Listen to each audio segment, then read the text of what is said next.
TV, Bill Jarts, and Candy Rapson. This is Action 2 News at 6, your first alert station. We like fall and Halloween, so we started finding pumpkins to carve so we didn't have to buy them. And then we started just carving them all and just started making a patch, and we just got it bigger and bigger.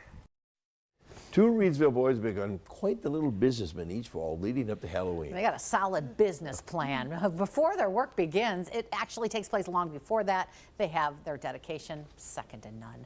Tonight in Small Towns, Jeff Alexander catches up with the two brothers in their pumpkin patch at harvest time.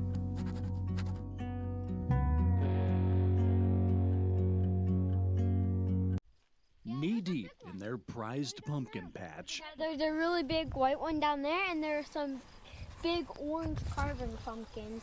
Sawyer and Wesley Gill conduct one final inspection. It's either trying to change color or that's what it'll be like forever. And then these are the white warty gourds. Yeah. Unfortunately, not every pumpkin will be harvested today. That one the war must have got at. Oh, I bet that drives you nuts, huh? Yeah. It happens though. At 10 and 8 years old, Sawyer and Wesley are already pumpkin and gourd experts. They started helping their mom and dad haul them when Wesley was just out of diapers. When I was 4, we had this little pedal tractor thing and a wagon that attached to it, and I would haul Wesley around. 4 years ago, the boys discovered they could make a little money off their fall passion. When I was in 1st grade, I had this really nice teacher, Mr. Sodenberg, and we would sell some to him. He really liked them. Last fall, Sawyer and Wesley convinced their parents to let them take over the pumpkin patch, who in turn figured it would be a good life lesson for their sons. Sticking with something you start and seeing it through. And things do require physical work, and that's okay. After a successful first harvest, the boys doubled the size of their patch this year. Things got busy in May when it was time for Dad to till the soil under the watchful eyes of Sawyer and Wesley. They tell you if you make a mistake, so. When do you make a mistake? All the time. Around Memorial Day, the brothers grab the seeds they germinate in early spring. We make hills for the pumpkins, and we put 4 or 5 in each hill. And there's one trick they practice when planting. And we put flowers in them, and that kept all the bugs away so that bugs wouldn't come and eat the pumpkins. Once the seeds are in the ground, the boys say they enjoy a little break before they really get busy. Once they come up, you gotta weed them, and you gotta pretty much do a lot of work. You gotta water them, you gotta check them for bugs. Of all the pumpkin chores, there's one that's definitely the least favorite. Weeding. That was a quick answer. 'Cause it's always so hot when we do it.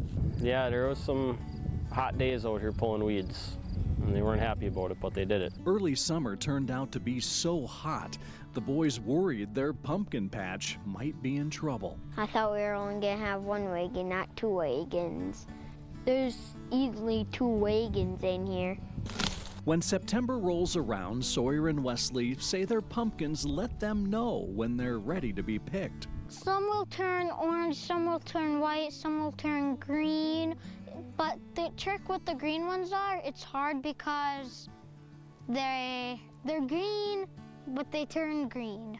The gourds give different clues when they're ready. They have funky shapes, so once they get that funky shape, and some will have bumps, wrinkles in that, once they got the bumps and wrinkles and the color and everything, then you can. As for all the varieties in the boys' expanded patch this year, Mom and Dad say it's been hard to keep up. Oh gosh, I don't even know. I know they've got probably 6 different types of pumpkins and probably 20 different types of gourds this year. Last year, in their first year selling pumpkins, the brothers hauled in $700. Half went into their savings, the other half, their own fun money. Well, we go to some fun places. Pizza Ranch is fun. Oh, yeah. Looking over their pumpkins just before harvest, the boys are still mulling over this year's prices. A nice one right there. Yeah, that's one of the ones that you would carve. What do you think that would sell for? I don't know yet. We haven't figured out the prices yet. You haven't? No. What determines the price? Size, breed, color, that stuff. Once all the pumpkins and gourds are out of the patch, Sawyer and Wesley get their first pick. The rest are then hauled on wagons to 2 different locations. We're gonna sell some at Mertz's Auto Shop and Kate, and then we're gonna sell some by our uncle. And in just a few weeks, after 5 months of a lot of hard work, that means More fun money. With their pumpkin patch likely expanding a little more each year, Sawyer and Wesley will have even more fun money to enjoy and put in their savings for their futures as farmers. In Reidsville with photojournalist Michael Bergman, I'm Jeff Alexander for Small Towns. Sawyer and Wesley have some beautiful pumpkins. Coming soon to Shark Tank. They know how to choose them. Well done, young man. Well done. Congrats.